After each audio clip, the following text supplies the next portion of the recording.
Waalaikumsalam Waalaikumsalam warahmatullahi wabarakatuh.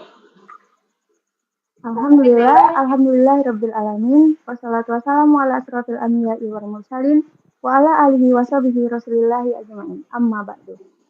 Pertama dan utama sekali, marilah kita panjatkan puji syukur kita kehadiran Allah Subhanahu wa taala yang mana masih memberikan kesempatan serta kesehatan kepada kita untuk hadir pada acara webinar pada malam hari ini. Salawat dan salam tidak lupa kita ajarkan kepada junjungan alam, yakni Nabi besar Muhammad SAW dengan mengucapkan Allahumma sholli ala Sayyidina Muhammad wa ala ali Sayyidina Muhammad. Oke, apa kabar semuanya?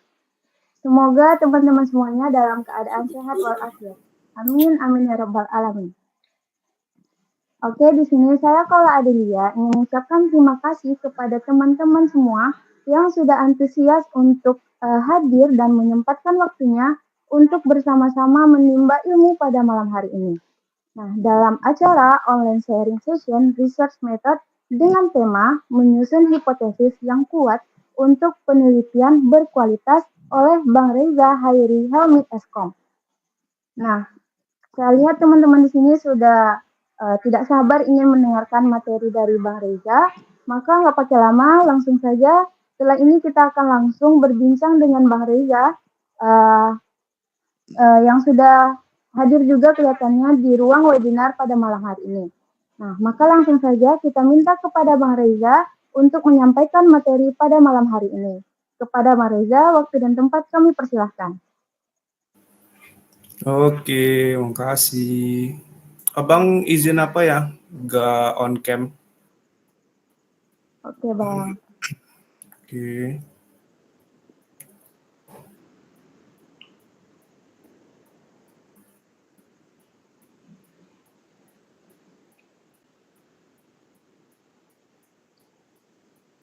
Kelihatan?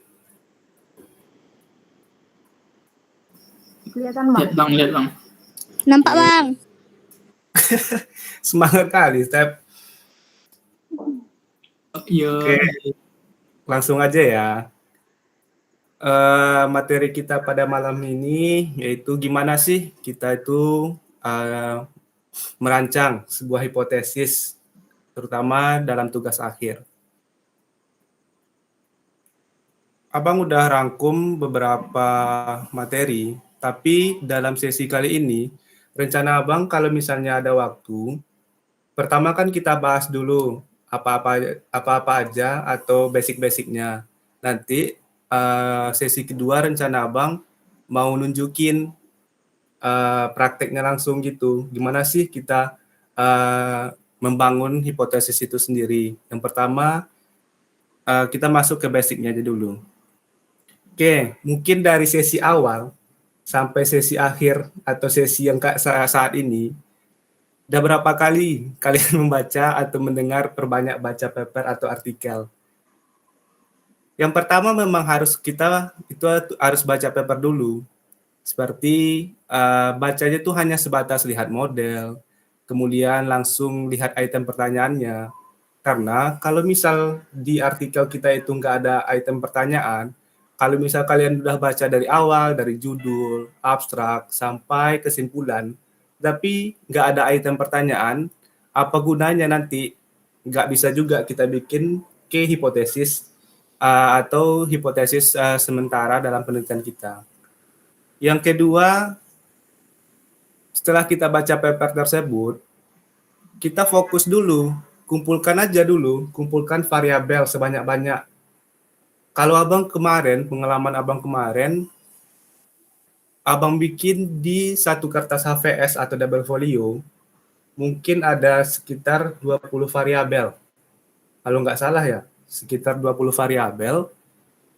Nanti pas mau bimbingan sama Pak Saidi, nanti kita jelaskan, atau bimbingan sama pembimbing kita jelaskan satu-satu variabel yang kita dapat. Misal, variabel 1 saya dapat di sini, Pak. Nanti hubungannya gini, Pak. Nanti setelah itu variabel 2, Pak, ini. Apa hubungannya dengan ini? Nanti jelaskan semua. Nanti dari 20 variabel, nggak mungkin itu nggak ada jadi hipotesis kita. Nggak mungkin. Pasti dalam 20 itu mungkin ada 6 yang dapat jadi hipotesis atau 5. Pasti ada. Tapi memang harus bersabar dulu. Nggak bisa langsung kita bimbingan pertama kali, nanti kita langsung dapat gitu. Jadi nanti kumpulkan aja. Misal, oh ini bisa nih. Oh ini bisa nih. Tujuan kita tetapkan aja misal ke academic performance. Jadi variabel yang kita kumpulkan rujukannya tuh ya udah cari aja dulu. Oh ini nanti bisa nih dihubungkan dengan academic performance gitu. Setelah kita kumpulkan nanti, buat dulu poin-poin variabelnya. Misal item pertanyaannya ada enggak? Variabelnya tuh udah pernah nggak diuji dari penelitian lain gitu. Kemudian jika belum, boleh aja kita ambil variabel atau comot sana sini, asal logiknya itu dapat. Oke, yang berikutnya pahami item pertanyaan. Pahami dulu dan sesuaikan item pertanyaan dengan konteks yang diteliti. Nanti kalau misalnya pertanyaan atau konteksnya tidak sesuai, nanti susah atau kesusahannya itu nanti pas nyebar kuesioner kita. Kita aja nggak paham, apalagi dengan orang yang ngisi responden kita. Pas diuji nanti, itu akan kesusahan, data merah lah, susah, nggak bisa responden ini nggak bisa dipakai, karena orang tua asal-asal mengisi responden kita.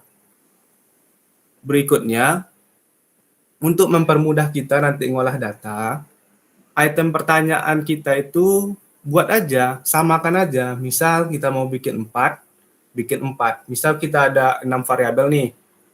Item pertanyaannya itu nanti konsisten aja, misal 4 semua dalam 6 variabel. Konsistenkan aja supaya nanti orang yang ngisi responden kita nggak malas juga. Kalau semakin banyak nanti item pertanyaan kalian, ya udah orang asal-asal isi, nanti dibikin netral, dibikin poin 1 semua. Nanti kalau misalnya nanti poin 1 semua atau 3 semua, tentu istilahnya nanti dalam pengolahan data akan kesulitan juga. Oke. Yang berikutnya ini misal, kan ada abang bilang tadi, ada kita adopsi model dari penelitian terdahulu. Oke, yang ini abang menghubungkan antara knowledge sharing dengan learning performance atau academic performance. Ini referensi abang dapat dari penelitian terdahulu. Kemudian, dari penelitian yang udah ada ini, yang udah ada gambarnya, yang telah diuji, kemudian abang masukkan ke sini, ke model penelitian yang abang gunakan. Oke, kita lihat dari adopsi yang di atas, itu kan knowledge sharing tuh. Nggak apa, asalkan konteksnya sama, kita buat aja digital knowledge sharing. Kalau di sana learning performance, kalau abang buat yang di model penelitian abang yaitu kinerja akademik atau academic performance. Istilahnya kan sama, jadi nggak apa aja. Kita ambil aja, kita adopsi aja model dari penelitian yang kita jadikan referensi. Terus yang kedua, boleh aja kita adopsi variabel berdasarkan logiknya. Atau kita comot variabel, memang dari gambar atau penelitian terdahulu itu nggak ada. Tetapi boleh aja, misal kita baca nih, misal hubungan kebutuhan akan sentuhan atau need for touch atau dengan digital knowledge sharing ini, dia tuh nggak ada, di penelitian referensi kita tuh nggak ada. Tapi coba kita baca dari pendahuluan, kita baca aja semua dulu kan, nanti bisa nggak ya hubungan ini dihubungkan dengan variabel atau tujuan kita itu academic performance gitu. Coba aja. Ini misalkan ini abang tandain nih. Di referensi ini kita tandai dulu. Nanti kita hubungkan gimana ya. Nanti kita comot variabelnya ya gitu. Boleh aja. Oke. Kita langsung aja atau gimana? Langsung praktek dulu atau sesi tanya jawab dulu atau gimana?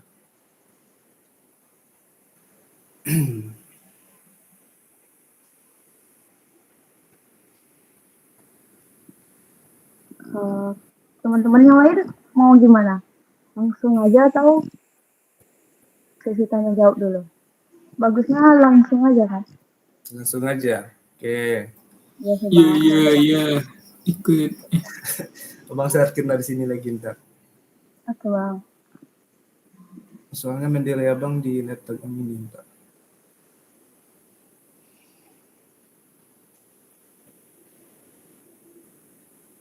Oke, ini kan yang tadi nih. Ini udah ada dari penelitian ini. Nih, dia tuh udah ada. Memang dia tuh tujuan dia tuh kan student learning atau academic performance tadi. Ya udah, kita ambil aja. Nih, baca dulu variabel itu tentang apa gitu. Nanti gimana ya dia menciptakan hipotesis 9 gitu. Dari mana ya? Pasti ada, pasti dijelaskan di sini nanti itu. Jelaskan. Nanti kemudian coba kita lihat. Dia tuh bahas apa sih gitu. Dari gambar kan nampak tuh. Kalau misalnya ada gambar tentu mempermudah kita gitu. Ya udah misal di sini knowledge sharing, nanti kita bikin digital knowledge sharing, boleh aja asalkan konteksnya sama gitu boleh. Nanti dia bikin learning performance gitu. Kalau misalnya dia intinya tuh kan tentang kinerja akademik, ya udah kita bikin aja kinerja akademik atau academic performance. Tapi beda cerita dengan ini.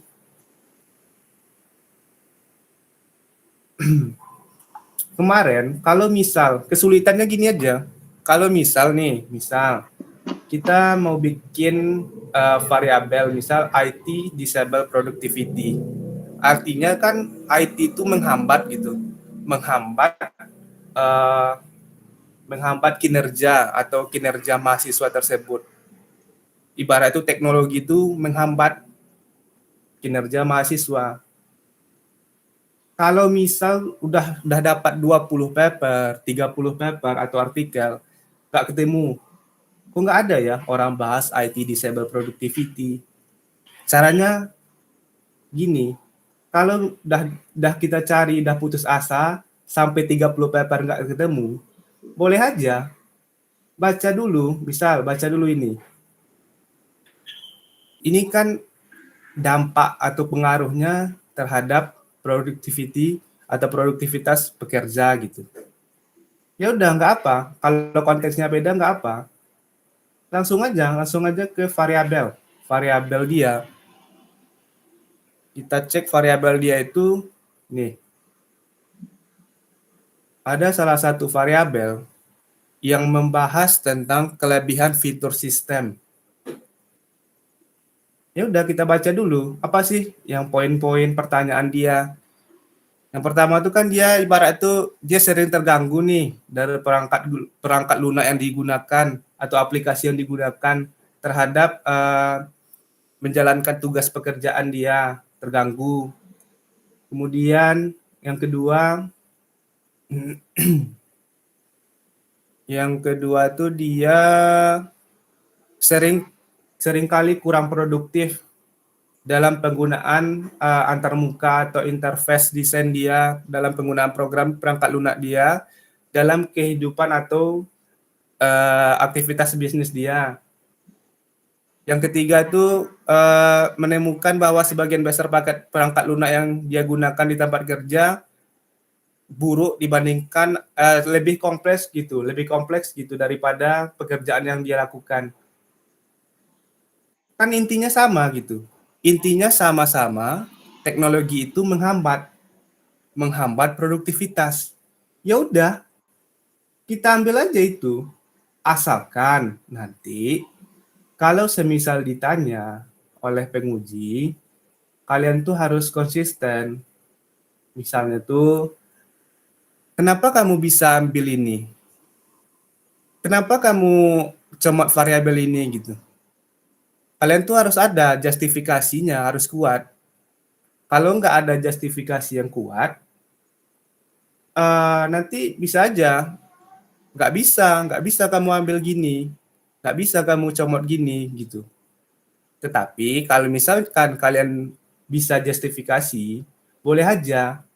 Misal, ini kan ibarat itu dia sama-sama membahas penghambat produktivitas kerja. Yang satu dalam konteks yang berbeda, yang satu mahasiswa, yang satu dalam pekerjaan bisnis. Sama-sama teknologi menghambat pekerjaan. Nanti dari variabel-variabel yang ini, item pertanyaan, konteks yang di bisnis ini kalian ubah menjadi menjadi penghambat produktivitas kerja atau mahasiswa. Boleh aja, asalkan kalian bisa nanti justifikasi apabila ditanya oleh penguji. Ada pertanyaan enggak sampai sini?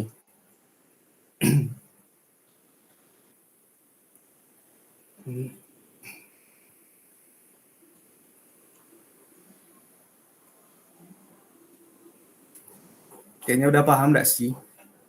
Udah pro semua tuh.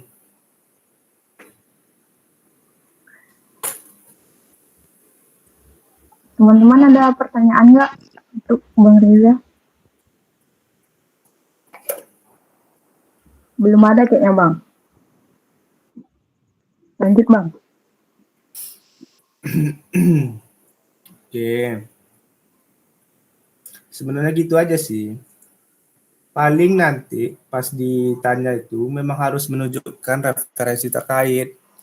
Kemarin pas abang pribadi kemarin pas seminar proposal emang kesulitan kami di situ sih. Maksudnya itu kesulitannya itu ditanya kenapa kamu bisa ngambil comot-comot gini, mana referensi kamu, gitu aja sih. Tapi ada kalanya di beberapa paper yang dibaca atau jadi referensi pasti dijelasin kok di bagian mana ya kemarinnya dia tuh ada jelasin saya mengambil variabel ini dari comot variabel paper ini, nanti setelah itu konteksnya pasti ada jelasin. Kalau misalnya ditanya besok kayak gitu, liatin aja itu. Tapi matangkan dulu variabel ini bisa nggak logiknya kita pakai untuk academic performance gitu. Kalau bisa, ya udah gas aja. Nanti bilang dulu ke pembimbing masing-masing kan, Pak, saya dapat nih Pak. Kalau abang kemarin tuh pas bimbingan gini, Pak, saya dapat Pak variabel yang konteksnya sama-sama menghambat teknologi itu menghambat produktivitas kerja. Yang satu konteksnya mahasiswa, yang satu pekerja bisnis. Terus Pak Sedi bilang, ya udah coba lihat dulu item pertanyaan gimana. Kalau misalnya logic item pertanyaannya bisa, ya udah ubah aja konteks ya yang bisnis ini kita masukkan ke mahasiswa gitu sih kemarin.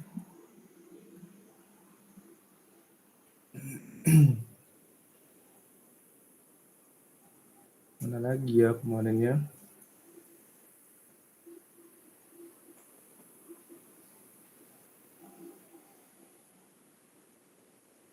Intinya itu nanti kan udah dapat variabel, udah baca paper.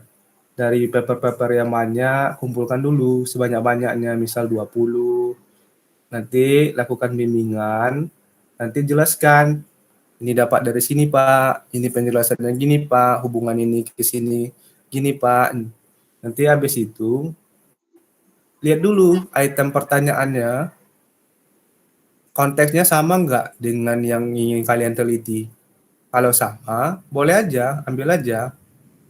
Nanti habis itu, misal udah terkumpul nih, variabel 1 dapat 6 item pertanyaan, variabel 2 cuma 5, variabel 3 cuma 7. Untuk supaya lebih mudah aja, kalian kumpulkan aja, konsisten aja. Mau pakai 4 semua, mau pakai 5, ya 5 gitu. Asalkan dia sama. Kalau nggak sama, nanti kesusahannya tuh nanti pas membagikan membagikan item pertanyaan atau kuesioner ke responden, nanti kesusahan. kalau semakin banyak item pertanyaan kalian, mungkin di halaman satu orang semangat ngisi halaman 1. Kemudian halaman 2 udah mulai, oh banyak kali ya. Dan halaman 4, misal halaman 3, halaman 4, asal isi aja lagi. Nggak penting juga, nggak ada juga feedback sama kita gitu. Nanti akan terlihat pas kalian nguji pakai software Smart PLS atau SPSS, itu kelihatan tuh.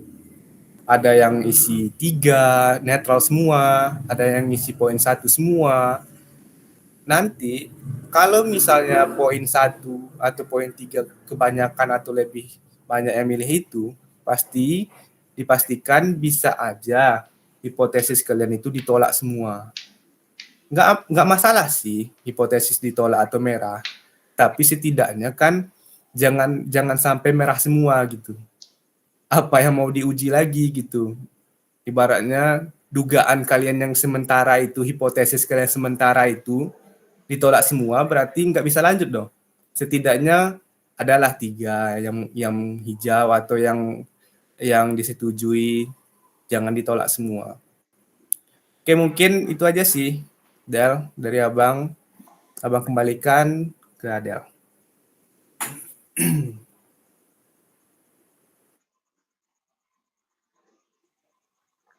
Oke, makasih kepada Bang Reza yang telah menyampaikan materinya. Nah, semoga teman-teman semua kita dapat mengaplikasikan apa yang telah Bang Reza sampaikan tersebut. Nah, pemaparan materi telah selesai. Selanjutnya kita masuk kepada sesi Q&A atau tanya jawab. Nah, jika teman-teman ada yang ingin bertanya kepada Bang Reza, dipersilahkan. Adalah Bang mau bertanya. Oke, boleh. Cara Abang memberikan justifikasi dan untuk meyakinkan penguji itu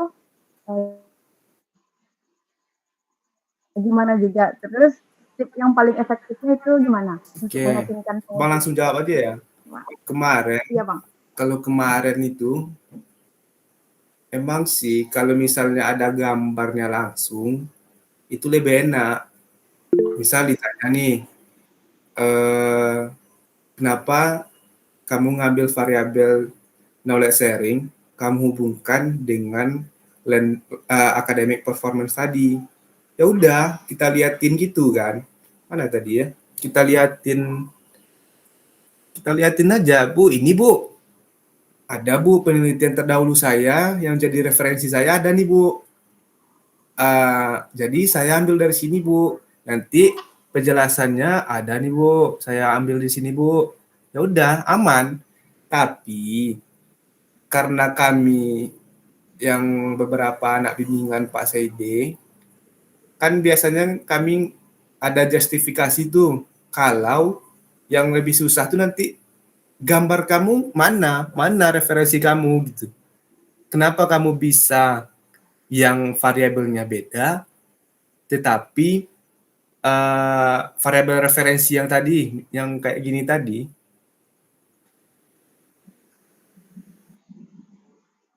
nih, kan beda nih namanya nih. Dari segi nama aja, ibaratnya itu udah apa? Nih, dari segi aja kan udah beda.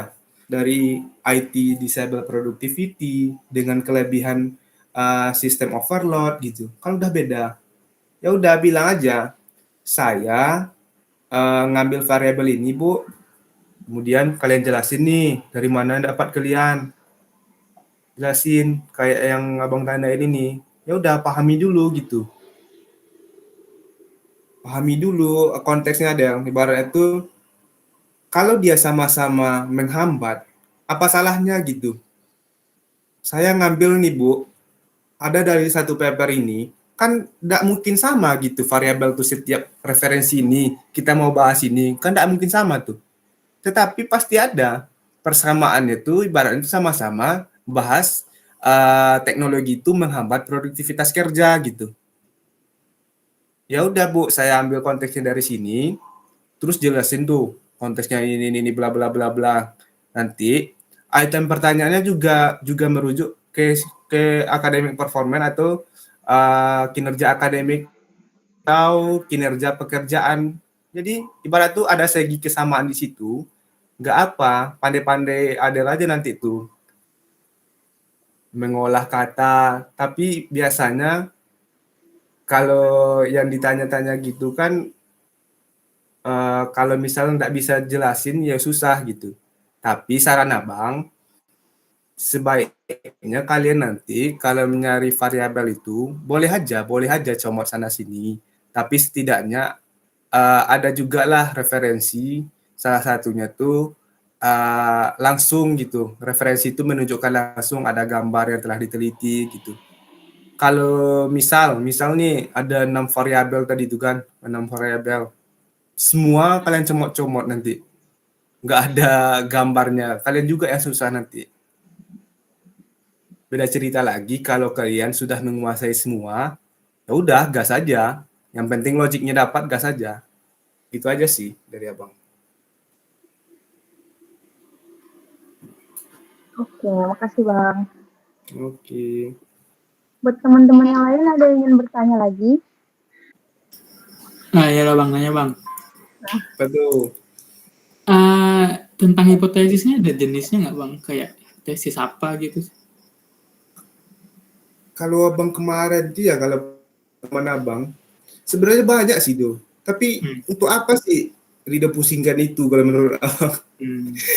Kalau Rido cari semua nanti hipotesis ini, hipotesis itu, jenis-jenis hipotesis, rasa abang nggak guna juga kalau pengalaman abang ya. Yang ditanya itu pasti dari mana sih? Misal Rido nih bahas ini nih, kok kamu bisa aja sih comot-comot gini, gitu aja sih Do. Kalau saran abang, daripada Rido pusingkan itu nanti, yang susah nanti Rido juga kan, ibarat itu mending Rido tentuin aja dulu, misal variabel ini nih. Nanti kalau hipotesis tahu abang banyak kali. Kalau jenisnya nanti dibagi-bagi lagi tuh Do. Kalau sepengetahuan abang ya hipotesis tuh. Kalau yang perlu Rido pahami itu nanti langsung aja comot ini, masuk enggak logiknya gini, gitu aja sih kalau saran abang. Kalau Rido pusingkan nanti masalah hipotesis, ya di situ-situ aja nanti itu pusingnya. Susah Rido di situ aja. Oke, ini ada nih. Bang, kan ada tuh penguji nanya, kenapa kamu bisa comot-comot gitu variabelnya? Berarti kamu buat teori atau model baru. Itu gimana jawabannya, Bang? Kemarin sih, abang sempat sih ditanya gini pas sempro. Bukan abang sendiri sih. Kami yang bertujuh kayaknya ditanya gitu. Emang awalnya tuh kami nggak tahu. Ibarat itu, kenapa sih kamu ngambil comot-comot gini? Persis kayak gini. Persis gini. Berarti kamu bikin teori atau model baru. Terus kami jawabnya gini, kalau di paper atau Q1, Q2 yang menjadi referensi yang abang kemarin tuh, sebenarnya bisa aja kalian jawab. Ada tuh di bagian metodologi penelitian, dia tuh bilang, saya mengambil variabel ini, dan kemudian saya modifikasi atau adopsi dari paper Sianu. Bisa aja kalian jelasin itu nanti. Terus nanti jelasin lah penjelasan-penjelasan. Kalau abang kemarin gitu aja, ibarat itu memang ada. Coba nanti misal dari cari, bisa dapat nih paper academic performance nih. Nanti ada tuh di metodologi penelitian, ya metodologi gitulah. Ada tuh salah satu dia nyinggung, saya mengambil ini atau adopsi item pertanyaan ini dari paper Sianu. Nanti saya sesuaikan konteksnya. Ada, beberapa ada. Sebenarnya bisa aja kalian tampilkan itu kayak yang bilang tadi. Kalian jelasin aja, walaupun dia tidak sama, tapi kalian jelasin. Pandai-pandai kalian mencari logiknya. Nanti terus kalian liatin bagian metodologinya gimana. Di paper ini Bu ada nih Bu, dia bahas seperti ini Bu. Tapi nanti saran abang, kalau menampilkan ke penguji nanti, usahakan dia tetap bahasa Inggris. Kemarin pengalaman abang pribadi, niat kali lah kamu bikin ke bahasa Indonesia gitu. Kalau kata penguji, ibaratnya kan kalau kita bikinkan ke bahasa Indonesia nanti ibaratnya artinya itu beda, walaupun sedikitnya pasti ada beda. Jadi usahakan nanti kalau misal apa nanti Najwa Nabila nanti apa kan mau kalau ditanya gitu, ya udah pasti ada di referensi itu pasti ada. Kalau abang ketemu di bagian metodologi kalau nggak salah bang, di sini ada nggak ya dia jelasin? Bentar ya.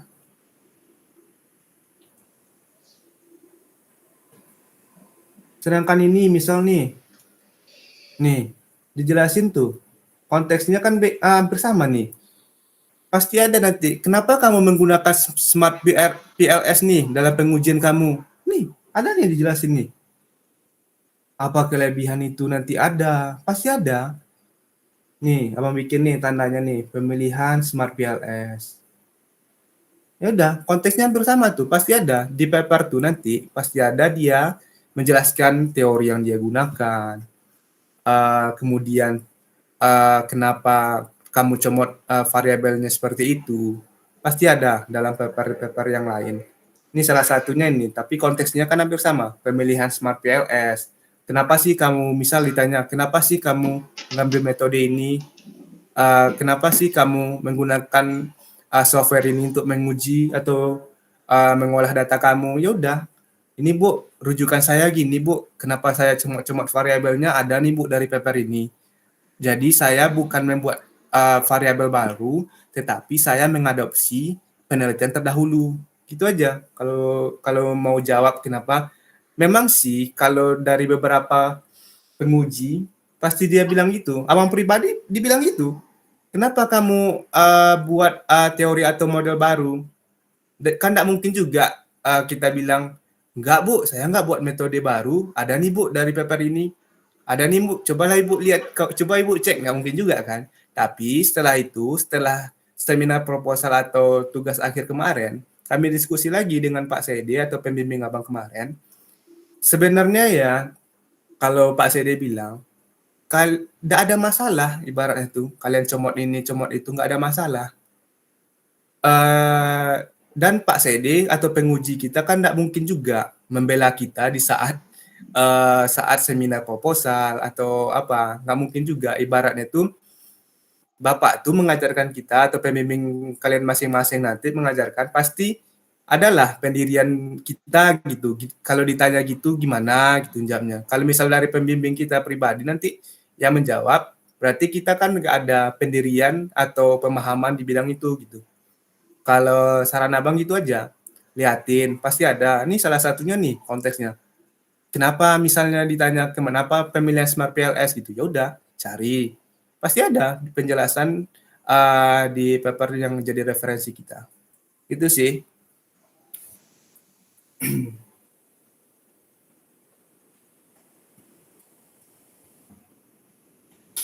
Oke, makasih Bang Reza. Itu jawaban dari Bang Reza ya, Najwa Nabila. Selanjutnya, bagi teman-teman yang ingin bertanya, dipersilahkan.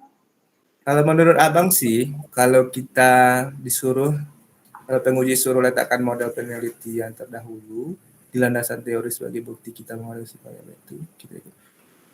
Kalau dalam konteks apa sih, memang kita harus ikut. Memang harus ikut, tetapi nggak bisa langsung kita buat aja. Kita tanya dulu ke pembimbing kita, Pak, ini ada nih Pak, penguji satu misalkan, penguji satu nih Pak, mau bikin suruh letakin model penelitian terdahulu nih Pak di landasan teori. Itu gimana Pak?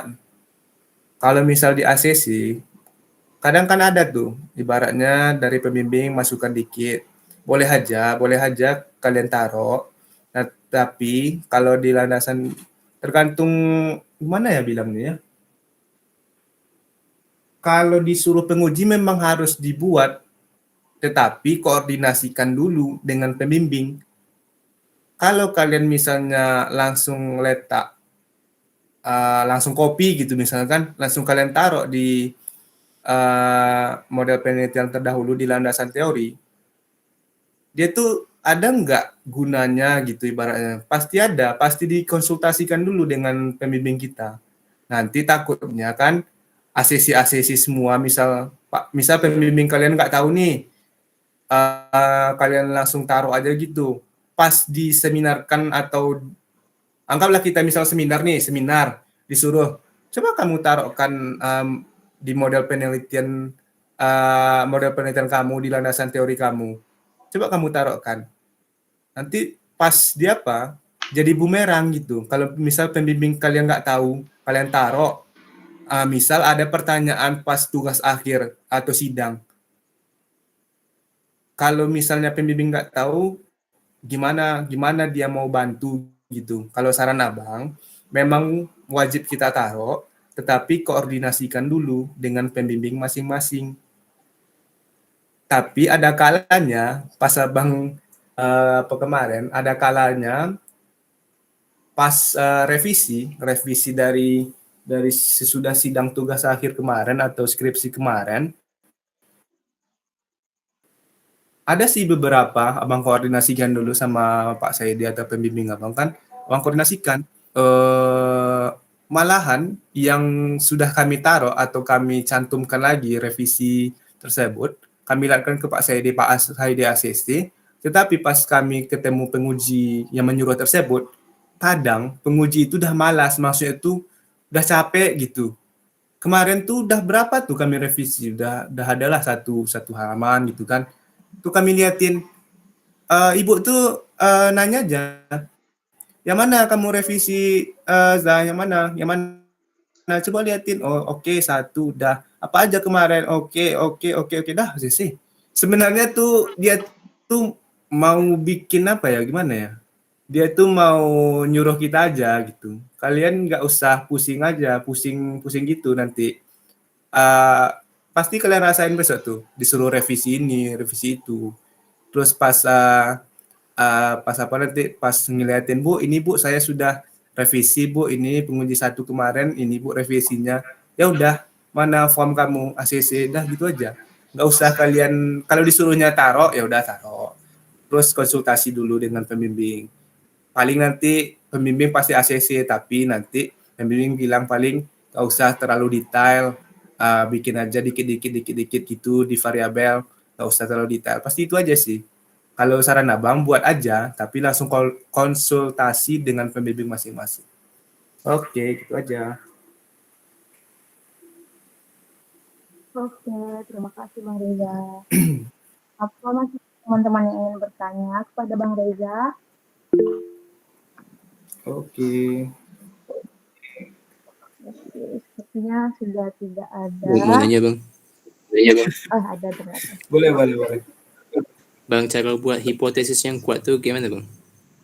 Oke. Pertama itu memang sih, kalau yang dari pertemuan 1 sampai pertemuan abang nih, yang pertama itu memang harus baca dulu gitu. Saya Memang harus baca. Nanti pasti ketemu. Abang kemarin pas bimbingan kemarin, berapa minggu belum di ACC sama Pak Saidi kemarin pembimbing abang. Tapi setiap belum ACC, kan abang bilang tadi tuh kumpulkan aja di salah satu atau VS gitu atau double folio, kumpulkan sebanyak-banyak nanti nggak usah pertama tuh kalian baca paper, nanti nggak usah kalian pahami, maksud abang tuh nggak usah pahami gini, kumpulkan aja sebanyak-banyaknya, nanti coba-coba aja bikin kerangka model nanti. Tapi konteks yang di awal, misal kayak abang tadi nih, kayak academic performance nih, kinerja akademik, ya udah tentukan tujuan goals kita tuh kemana gitu, apa yang mau kita bahas gitu, tujuan akhir kita. Dari situ nanti ya udah kumpulkan, misal 20 variabel nih, ya udah nanti bikin aja dulu dari 20 itu rangkai, intinya itu tujuan akhirnya tuh academic performance gitu, misal AI terhadap ini gitu, ya udah bikin aja dulu. Nanti dari model-model yang udah disusun, misal dari 20 ketemu 3 model atau 4 model nih. Ya udah, dari model-model yang udah disusun, kalian baca lagi paper-paper yang udah jadi referensi tadi, baca hubungan ini ke sini apa ya, catat dari hubungan ini ke sini bisa enggak ya, ada enggak pengaruh ini langsung ke akademik, ada enggak pengaruh variabel ini langsung ke digital knowledge sharing gitu. Ya udah catat aja dulu. Kalian tuh enggak usah mikir apa dulu, enggak usah mikir oh gimana ya nanti ya, gimana ya saya logiknya ini ke sini enggak usah. Nanti udah dapat model yang banyak tadi atau tiga model 4 model, lalu temui pembimbing masing-masing, temui, Pak saya udah ada nih, Bu saya udah ada model, jelasin aja sebisa mungkin dulu, jelasin, Bu variabel ini mengarah ke sini karena ini nanti gitu. Dari hubungan-hubungan itu, kalau semisal ada hipotesis yang salah, dari pembimbing masing-masing pasti ngasih nih, oh, ini nggak bisa gini, hubungan ini nggak bisa gini. Dari situ, nanti dari model yang udah di ACC, baru kalian kembangkan hipotesis yang lebih kuat, maksud lebih kuat ini. Dari dah banyak nih kan, dah banyak dari referensi tadi, udah baca-baca nih, boleh nih comot ini, oh ini bisa nih, ada hubungan ke sini. Dari hipotesis yang nggak kuat tadi, mungkin kalian dapat referensi atau variabel-variabel yang lain, abang jamin itu pasti bisa jadi variabel atau hipotesis yang kuat. Kalau abang kemarin gitu, abang kumpulin aja, bodoh amat lah hubungan ini ke sini nggak ada, nggak perlu kata abang kan, abang kumpulkan aja sebanyak-banyak dulu. Nanti dari yang kalian baca nanti udah kalian seleksi, kalian semuanya nanti variabel ini udah di ACC nanti variabel ini ke sini, udah adalah model yang di ACC sama pembimbing, ya udah itu baru nanti kalian olah, ibarat itu kalian baca lagi lebih dalam, nanti pasti ketemu hipotesis atau hipotesis yang kuat tuh gitu, dari yang ini nggak ada sih, ini nggak bisa sih, mungkin kalian bilang itu nggak bisa nanti, tapi kalau kalian diskusikan sama pembimbing pasti nanti ada solusi. Kalau saran abang gitu, ya udah kumpulin aja, nanti baca-baca lagi dari yang udah dieliminasi, dari yang udah diseleksi tadi, pasti ketemu hipotesis yang kuat. Itu sih kalau abang kemarin. Oke baik bang. Macam nanti kalau udah dapat seleksi dari semua itu, nanti hipotesisnya di refine lagi kayak nyari variabel yang relevan, seperti itu kan bang? Ya, Oke. gitu aja nanti. Memang di awal tuh kita kan mikir, ini nggak bagus nih variabelnya, ini nggak sesuai nih, ini nggak menarik nih. Tapi pas kita diskusi lebih detail lagi nanti sama pembimbing, terus kita baca-baca lagi, ya udah nemu aja tuh, ngalir aja nanti besok tuh. Kalau awal-awal kan memang buntu, nggak tahu arahnya kemana, nanti diskusi, abang jamin nanti pasti dapat hipotesis yang kuat. Insya Allah. Makasih bang. Yuk, oke. Oke, masih ada teman-teman yang ingin bertanya?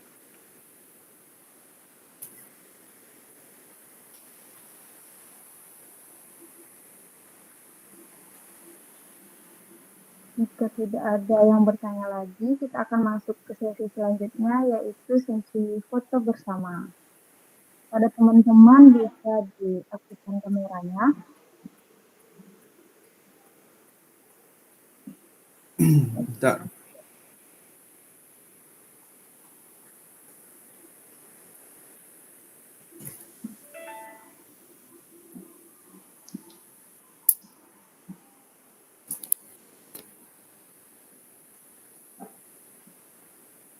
Oke, dalam hitungan 1, 2, 3 ya. 1, siap dulu. 1, 2, 3. Udah? Oke, terima kasih. Oke. Oke. Alhamdulillahirrahmanirrahim, sudah lebih kurang 40 menit kita bersama. Nah, nanti untuk sertifikatnya akan di-share, dan mungkin jika teman-teman masih ingin bertanya kepada Bang Riza, bisa ditanyakan ke grup WA kita. Nah, dengan berakhirnya sesi Q&A dari sesi foto bersama ini, maka berakhir pula acara kita pada malam hari ini bersama Bang Riza. Nah, semoga apa yang telah disampaikan oleh Bang Riza dapat kita aplikasikan dan dapat bermanfaat untuk kita semua. Saya Paula Adelia ingin berterima kasih dan pamit undur diri. Saya akhiri dengan wassalamualaikum warahmatullahi wabarakatuh. Waalaikumsalam warahmatullahi wabarakatuh. wabarakatuh.